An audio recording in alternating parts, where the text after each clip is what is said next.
Thank you guys for watching, and once again we are live on Yonkers Voice on things that really matter to you.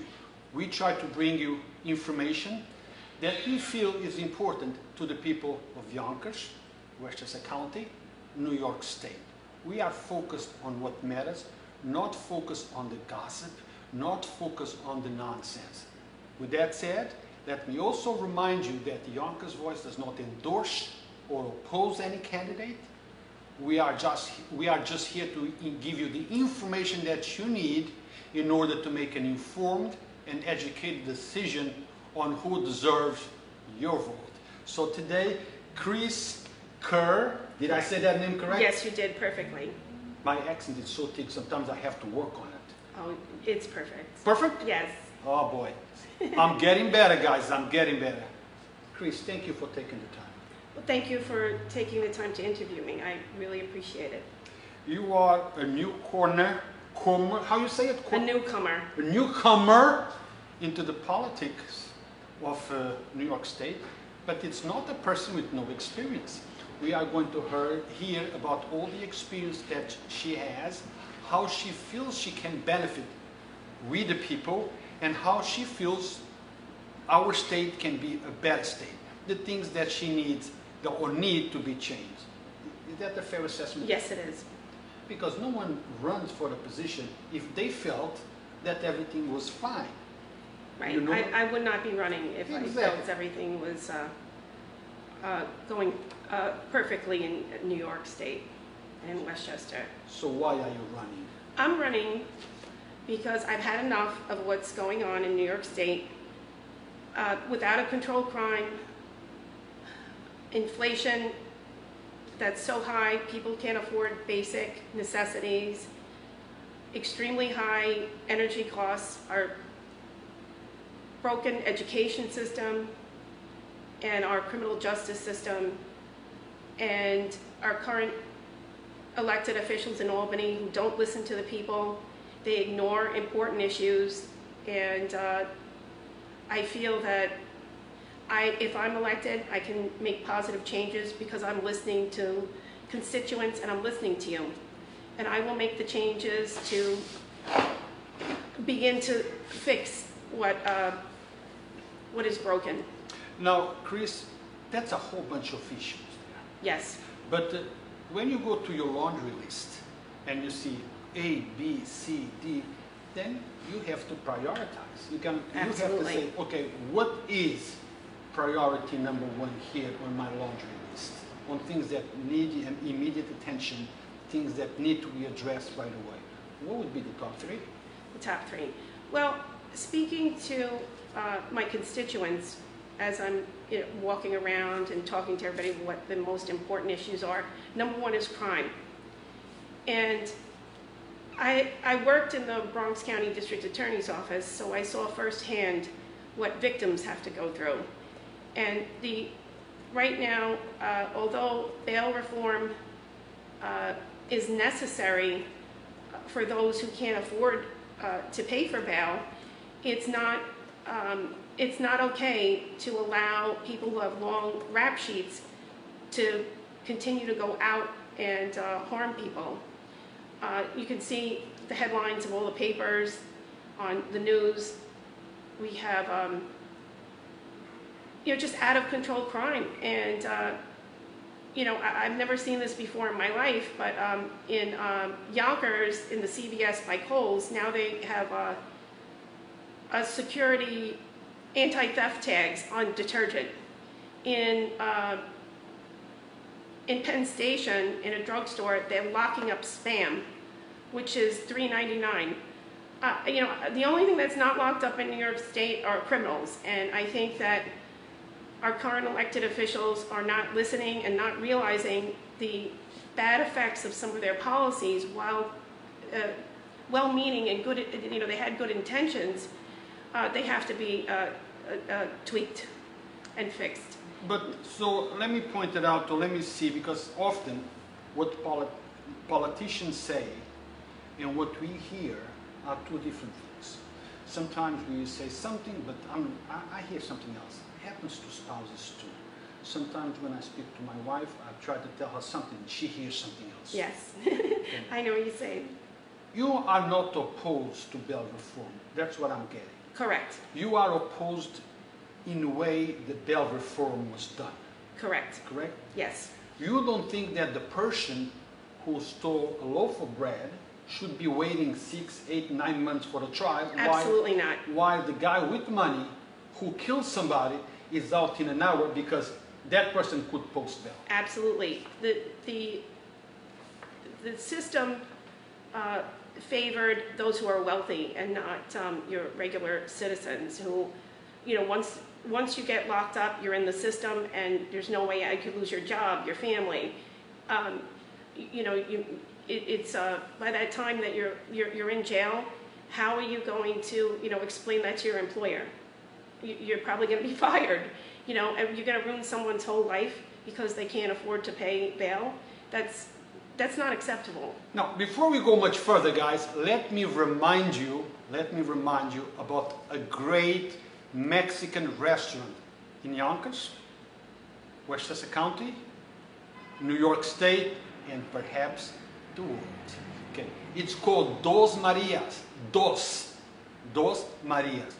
200 New Main Street in Yonkers. Dos Maria. Come on down for great and tasteful Mexican food, great drinks, great people, karaoke, Wednesday to Friday or Wednesday to Sunday, I'm not sure on the date. Taco, because I have to say with my accent, taco. Tuesday, great tacos. So come on down. Make new friends. We should always have room for a new friend, and supporting our local businesses. It's very important.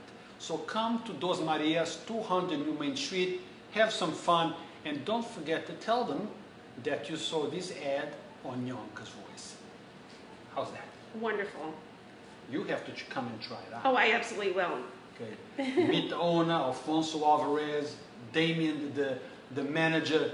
Two great people, great place, awesome place even for events. Oh, absolutely. Yeah, this would be a lovely place to have events. Back to why you're here. Yes. Well, I'd like to give a shout out to Michael Ivory. He took my political photos, my headshot, and he never has done that before.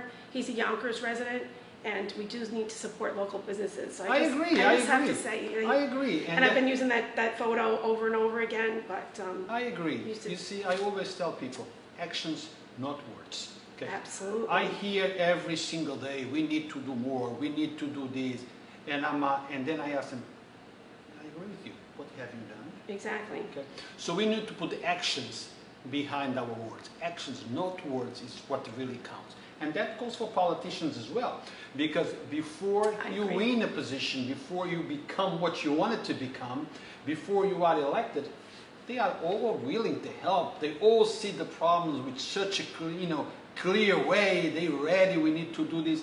Once they get in that office, they forget the people who voted them in. They forget the problems that they said they were going to fix.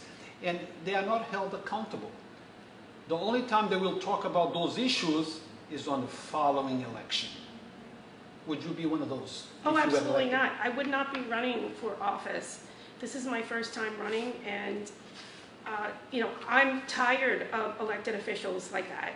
It's good at, exactly, just talking about things. Oh, we have to do something. Well, my opponent has been in office for 16 years. This is her 16th year. And, she's a Yonkers resident.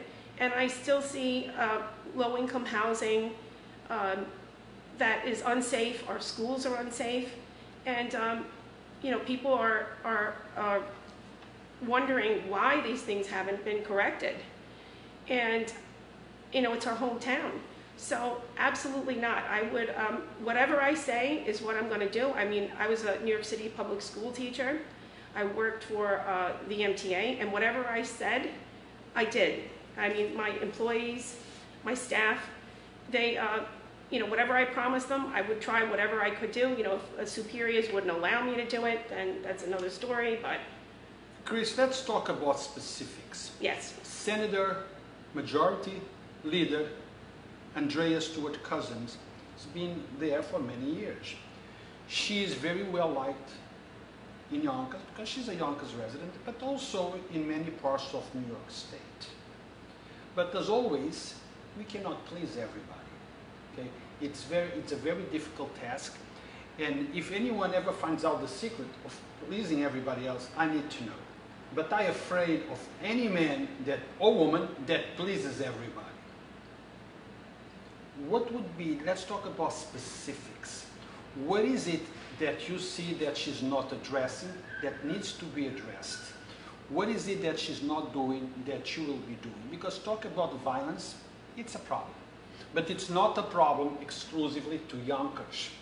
We've seen the spike in crime everywhere. As Donna Nolan just said, let me read it.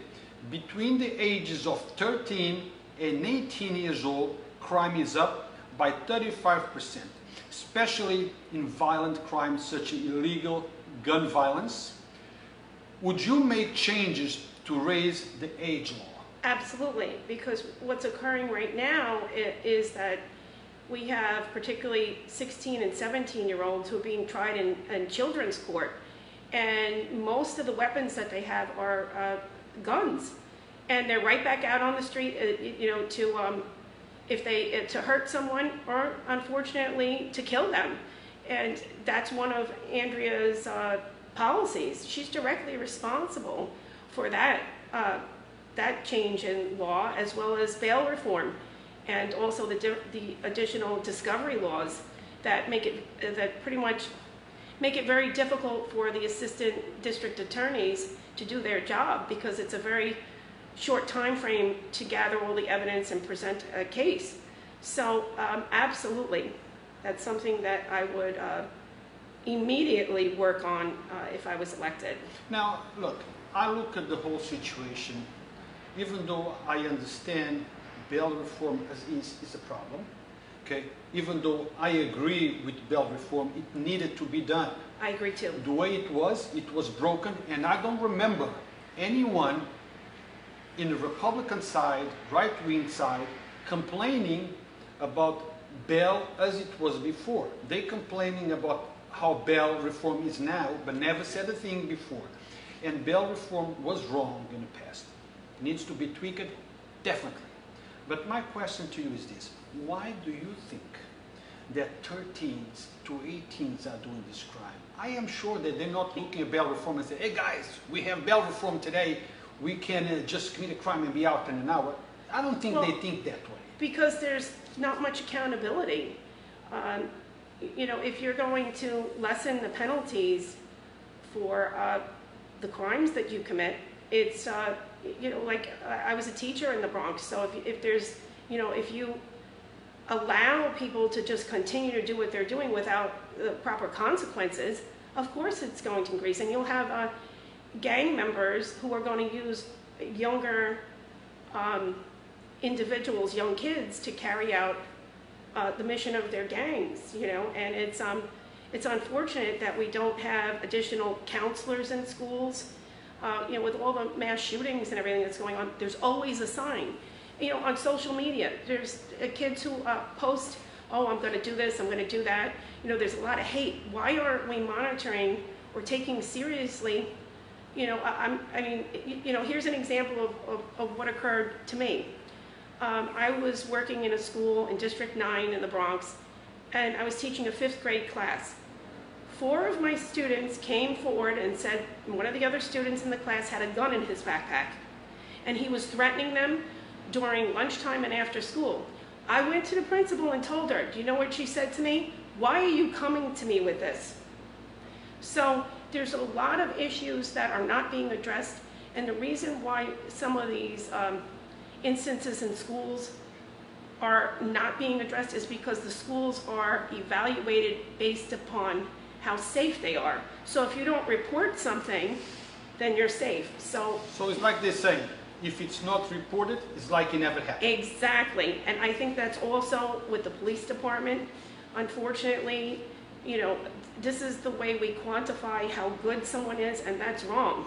I think there has to be, if there's problems, address it. Money shouldn't necessarily be linked, to funding schools and police departments based upon statistics that are not real. They're massaged, shall I say? The data is. So, are you suggesting that numbers sometimes are doctored? Yes. Are you suggesting that reports at times are not reported exactly the way it is in order to make it appear something that Yes. it's not? And we need to face the truth. We need to be honest with what's going on and not attack principals and administrators if there are incidents. Instead of, saying, oh, everything's perfect, there's no problem. No, we got to admit that there are issues, because if you don't admit that issues exist, how are you going to correct them? They're going to go on, and it's going to get worse and worse. Like I was saying, public housing. I lived in the Frederick Douglass houses in Upper Manhattan, 102nd Street in Amsterdam. And let me tell you, the facilities or the building was not maintained properly, and very unsafe. So we blame kids that, oh, why do you belong to a gang? Why do you this? They do it because they need protection. They're not being protected. And why is it that, this continues? It's going on and on, We need to go into another subject. Okay. But before we do, I'm going to ask one more question from Jennifer Zelempi that comes on this subject, Okay. bail reform. Thank you. She's asking you a direct question. Can we count on you to change the bail reform? And if your answer is yes, how? Yes, absolutely. But first, what I would do is I would call upon the governor to declare a state of emergency on crime and activate the New York State Guard to protect us until it is reformed, because it's going to take time. It's not going to happen overnight. The legislation process takes a while. So absolutely. Also, I feel that district attorneys such as Bragg in New York City, he needs to enforce the law. And if he's not going to do it, then there should be a committee formed to look at the district attorneys who are not enforcing the law, and they should be removed. So, this is the first step. And, you have to look at the bail reform. I would have to sit with law enforcement, community members. You don't want to do this without input from all the players involved. So I think, in our black and brown communities, we need to reach out to them more and sit down and talk. And I think that's part of it, getting law enforcement, community, and our elected officials together. Who do you think, there is an election coming up, November 8th. We are 20 days away from the election day. Yeah. Who do you think will be the next governor of New York State? Because if it's the same, Governor Kathy, then things will be staying more pretty much the same. And if the new governor, not Governor Zelempi, Zeldin, Yes. if he wins, then probably things will change, in regards to bail reform. Who are you supporting? Oh. It's a question that I'm asking. I know the answer. Lee Zeldin, he's a friend of mine. He's a very smart man. He's already a congressman. He's conservative. He is a law and order, common sense candidate like myself. So I have to support him because Kathy Hochul, she's out of touch with her constituents and New Yorkers. She may not realize how dangerous it is traveling on public transportation, because she gallivants around in a police helicopter. The challenge, I don't think he takes the bus either to go to work or go to New York City, does he? No, well, he probably doesn't, but he's listening. So that's the thing. She's just ignoring people. She walks around with an entourage of a security detail. Governors normally do. Yeah, well, the thing is, I challenge anyone to go on to, public transportation. Go ahead, 2 o'clock in the morning, I'll go on. Go ahead. Leave your security detail behind like regular citizens, and let's see how you think about public transportation and walking the streets. Khris, if you are elected, yes, okay, I will see bodyguards around you. Absolutely. And I will ask you, why are they here and why aren't you here by yourself? Sometimes security, it's important. Well, and you will have yours absolutely. if you win. But, you know, the people of New York need security too. I mean, we see Yeah. what happened with Zeldin. I mean, there was a guy who, you know, tried to kill him. So When? The guy who came when he was speaking, there was someone who he had Oh, those okay. little cat things. Yes. It was like a little, I don't Yes, know, I remember something on that his case a few months back. knuckles. Yes. Or, yeah, so because when you're a public figure, you're going to have probably, I don't know if it's, you know, you're going to be a target you know, but we need more police. We need more police presence in, you know, so that prevents crime and protects our regular citizens. It's not just for, you know, elected officials, and that's the thing. But since this is, I'm just asking you general questions. Sure. Probably about things that have nothing to do with you if you are elected. But very often people vote for a particular person because they can connect to that person. Because they say, no, that person understands my problem. That person understands what we are going through. That person can relate to our issues on a personal level. Many people out there, they don't understand the complexities of education formula. They don't understand who gets more and why, but they understand that you understand them.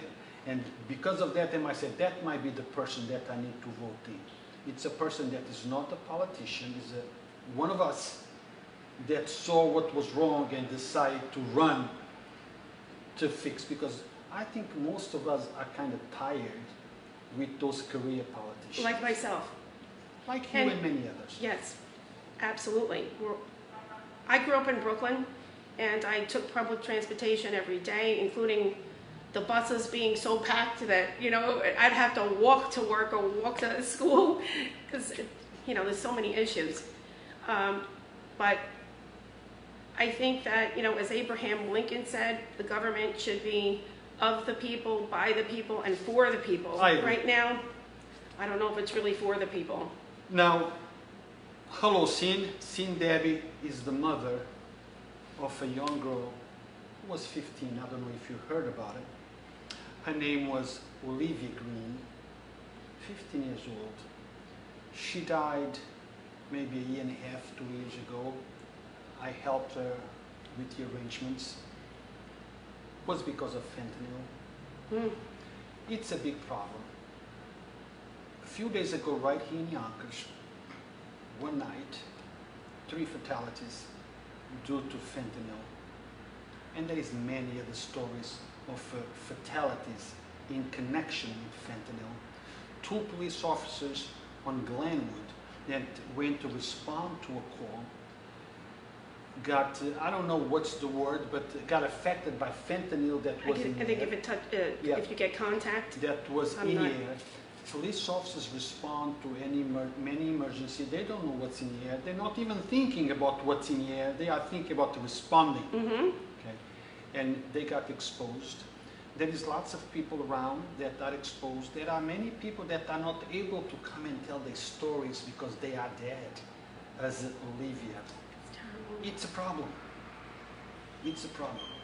If you are elected, how do you think, or how would you address the fentanyl problem and drugs in general? Well, I think that, you know, especially with young kids and all the fentanyl coming into this country right now through our open borders, the problem is even worse. But I think it's through education and having more programs, more counselors in schools, and right now I think we have a mental health crisis, and I think that some, especially kids, they don't realize how dangerous fentanyl really is. And I think we need to educate the public more, especially our young children, and try to prevent, you know, as I say, with the open borders, we have more of this coming in, and it's creating more of a problem. So we have to have more programs and control over this. I mean, as far as I know, it looks like candy. Some. You know, yeah, some. Now So they're making it appear like it's candy. that is just horrible, especially with Halloween coming. I could just imagine. I mean, it scares. It's just so tragic, and it's just awful. But Chris, at what point are we going to ask, why is the United States of America the #1 country in demanding drugs? What are we doing wrong that people feel the need to look for drugs? Forget about this country sending drugs to the United States. I understand it's part of a problem. I understand the borders. But if American people were not looking for those drugs, they would have been sending them to the United States. I think this comes from, you know, what has happened in our society, where families tend to are more separate. Everybody's on their cell phone, on a computer, where in the past, you know, we used to have family time together. I mean, I know when I sit in restaurants, I see kids who are just on their phones and not even, you know, participating in the meal. So I think that because of all social media and, you know, we tend to, you know, I think parents need to, and schools need to pay attention more of what's going on, and not just be so involved in just, you know, following what the Kardashians are doing, or, you know, I think, or, you know, on social media. Honestly, I didn't have a social media account until I started running for elected office, because it just took up too much of my time. And I think that, you know, we get influenced by what we see, and, you know, our movies that are out there, you know, video games, I think, cause some violence. So it's all of the stuff that kids and people in general just, you know, are looking for an easy way out, and you know, want to feel good. And you said something very important. We are influenced by what we see. We are influenced by images that we see. I remember a year and a half ago, more or less, when Olivia passed. I remember seeing the images of Olivia's body in an emergency bed with her mom holding her hand. Those images were so powerful, so powerful. Not much could be done for Olivia at that moment. Olivia was gone. But I would think that her mom, the reason why she posted those pictures was for you to see the pain that fentanyl, other drugs are causing. Perhaps because of those images, somebody will change. Perhaps because of those images, another life will be saved. Perhaps because of those images, another mom will be more on the lookout to see if there is any signs. So images are very powerful. It was a day ago that we posted a picture of a woman shooting herself, I don't know what. And we got a lot of heat because we posted that picture. You invading her privacy. What if she was your daughter, your mother? Would you have done it? Yes, I would have done it. If somebody was to send me a picture of my son, my daughter, my mother doing something like that, and that picture, exposing that picture on social media, made my mother, my son, me realizing what was going on, and that person sought help and got help, guess what? It was well worth it. So instead of being upset at the people that expose the problem, be upset at those that are sending the problems to us, to those who are killing our children. That's where the frustration should be. That's where you should gear your anger to, not to the one that is exposing the problem. Fair assessment? yes, I agree. You know, unfortunately, things are very difficult to actually see. But, I mean, look at what's happening in Ukraine. The images that we're seeing is just horrific. And that's why we're giving them aid. I mean, it's just awful, the crimes against humanity. And, you know, images sometimes are, you know, tragic. A wake-up call. It's a wake-up call. So I think that even for those individuals, let's say, Yeah, you know, they may not realize, you know, sometimes we don't always look in the mirror and see what we're doing to ourselves. Sometimes it takes someone else to say, look, you need help, you know, and to offer help and to say, look, we're here to help you, not to hurt you, please, before. And sometimes I ask myself, where are all those friends where that person needed help? Now they're complaining about the image. What did you do to help them?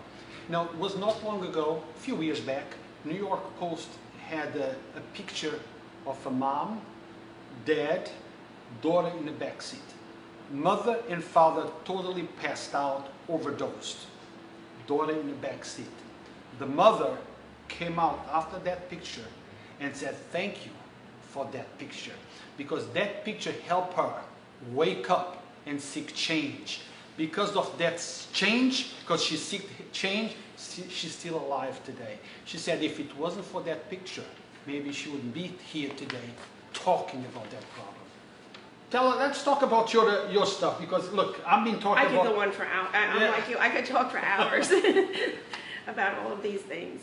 But yeah, no, I just wanted to say that I believe that the public has a right to hear from all of their elected officials who are running. And my opponent, the current incumbent, Andrea Stewart-Cousins, is refusing to debate me. And the League of Women Voters came out with a press release. It was originally scheduled for October 3rd, then October 19th, and she has been refusing to debate me. So I think that the public should demand that she debates me. All other Democratic candidates, as far as I know, in Westchester have or have scheduled debates, and I would suggest calling her office. The local office here, the phone number is 914-423-4031. Again, that's 423-4031. I think that the public has a right to ask her questions, and please call her office.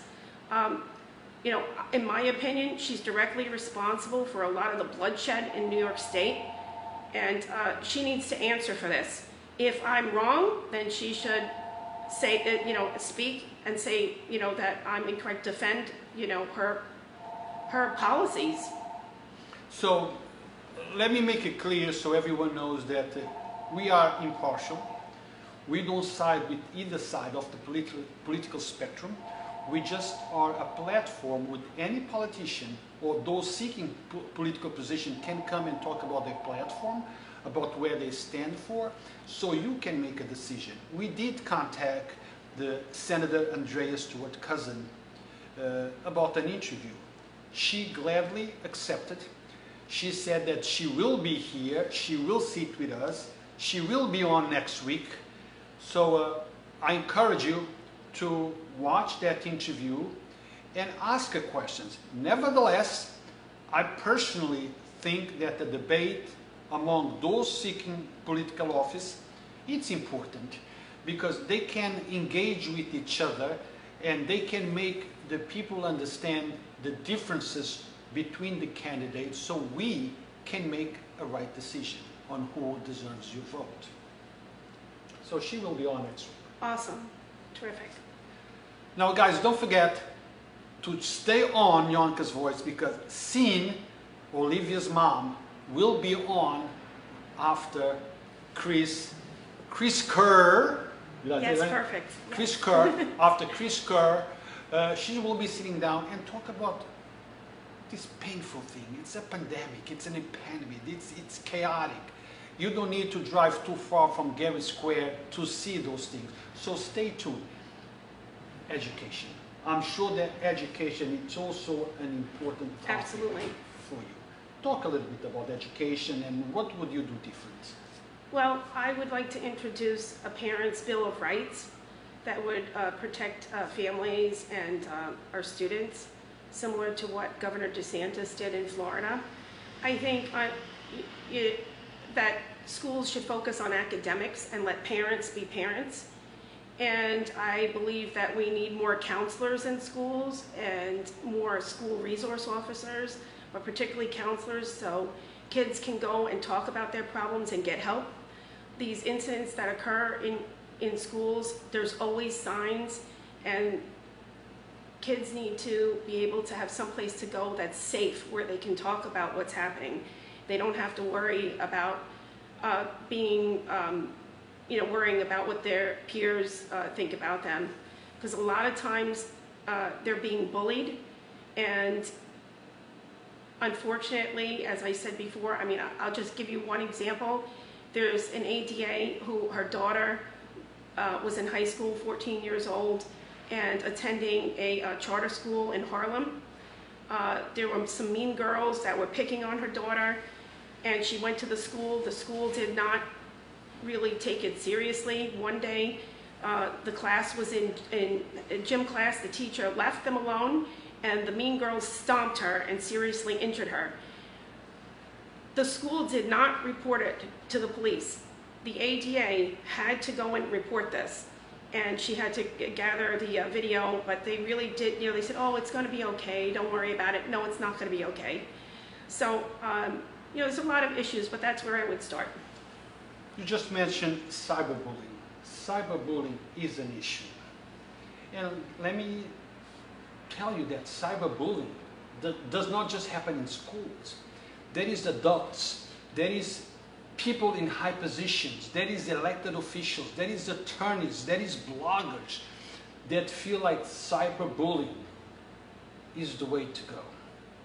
Would you sponsor legislation that will criminalize cyberbullying when it's done with the sole intention of hurting people? Absolutely. It's just a horrible thing. I mean, we go by, what people think about us. And, for example, I have been canceled by the Bronx DA's office. None of my friends or any of them are talking to me now. I can only assume, I had to resign when I started running for office. But, that's not fair to me through alleged conflict of interest. So I'll tell you, it's kind of like I feel like, since I was canceled, I feel like I'm being bullied. And I don't understand why DA Darcel Clark did this to me. So, all of my friends, where are they? They want to speak to me, but what are they, what's really going on? Well, maybe they're afraid of retaliation if they speak to you. Exactly, and that shouldn't be. You shouldn't be, she's, Darcel Clark is a nice woman, but the thing is, this is affecting me. It's affecting my career and, my mental state. I can't, talk to my friends. That's terrible.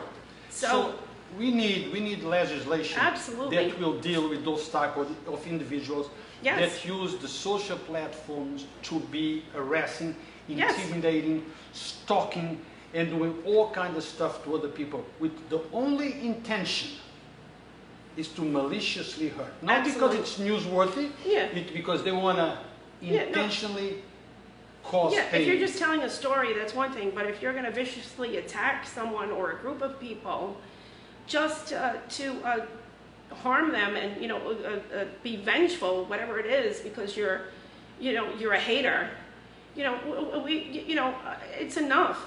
All of this division, as one of my, we right now our society, we're dividing people into different groups, and I used to be a Democrat. And, the Democrat Party left me, and it's just because they're too extreme. Being extreme on either side is just terrible. I mean, we need to communicate more. We need to work together, come to a middle ground, and compromise. I mean, I don't understand. Chris, we had the Great Depression, and a few years ago, we learned about the Great Division. Okay, we are all fragmented. Somehow, we are broken in pieces. It's American against American, and it's people using the current technology to spread hate. Yes. There is pain being caused to this one or that one just because we think differently. Look, I always told, and I don't make no secret of it, I am as liberal as a liberal can be. But I think that I am as fair as a fair person can be. And that's the reason why people from all different political spectrums, Republicans, Democrats, liberals, they feel comfortable coming and sitting down with me. All of them feel that I'm fair, that I ask questions that are not to put them on the spot. We talk about the platform, where you stand for, and then it's up to those who are watching us to decide who they're going to vote for. You can agree to disagree, but you should be able to listen to other people, listen to their points of view. You may not agree, they may be wrong, you may be right, whatever it is, but you know, I keep saying, you know, the division with different races, we're all, I learned this from one of my professors at SUNY Empire State College, she's a wonderful professor, that we're all part of the same race, the human race, and why, you know, why, you know, do we have to focus on our differences instead of focusing on our commonalities and work together? It's just... Jennifer Zalimpi asks, if you are elected, yes. I like this question, if you are elected, will you let Yonkers Voice interview you after you win your election? Absolutely. Well, Jennifer, yes. if she doesn't, I will be broadcasting this video every week where you Of course I will. You know, I've been asked, I've been going around to different associations, and the Home Field Association in Yonkers asked me, they said, will you come on a monthly basis? And I said, yes, I will, but it may have to be by Zoom if I'm snowed in Albany, because there's a lot of snow up there. But one way or another, I will be present for my constituents and absolutely for you. So guys, don't let political ideology, political differences interfere with your personal relationship with that person. Let me point it out. One person who's watching this, Donna Nolan, Jim Nolan, they are as right-wing as a right-wing can be. I'm a liberal as a liberal can be. We have political differences in certain things. Okay, we see things differently in certain subjects, but I love them both. Okay, and I don't let political ideology interfere with personal relationship. I love them, I like them, we often speak, and we respect our differences. It's okay, that's what America is all about. We are free to have our own ideology. What we are not free to do is cause pain to the next guy because of the ideology that we have. I agree 100%. Yeah? Yes. Could you have said that better? No, I couldn't have. No, really. We have to conclude. Okay. We have to conclude. But before we conclude, I want you to look straight at our camera and tell the people who are watching us, and not so to those that are watching us, because those that are watching might share this video to other friends that they have. And they should. I encourage them. This is the type of video that I wish you guys would share. Spread information. Let other people know. Be on the know. Don't formulate opinions about anyone based on what somebody else thinks of that person. Formulate your own. You are bright enough, you are smart enough to make your own conclusions. So this is the stuff that we wish you would share. Let the people know. You will now have an opportunity to decide on who deserves your vote based on what you see, based on what you feel about Khris, who's running for New York State candidate. This is your opportunity to engage and ask questions. And this is her opportunity to speak with you directly. That's what Yonkers Voice does. We connect them with you. We create that bridge where you can ask them a question directly. Years ago, whatever they wrote on a newspaper, on an article, you read and that's it. There was no engagement there. Now you can. So Khris, look at them and tell them why they should vote for you. Well, I'm listening, and you can come to me if I'm elected with any issues that are going on. I want to solve problems, and I believe in making positive changes and ensuring that whatever I introduce as a bill or whatever decisions I make, that I get input from the community and my constituents.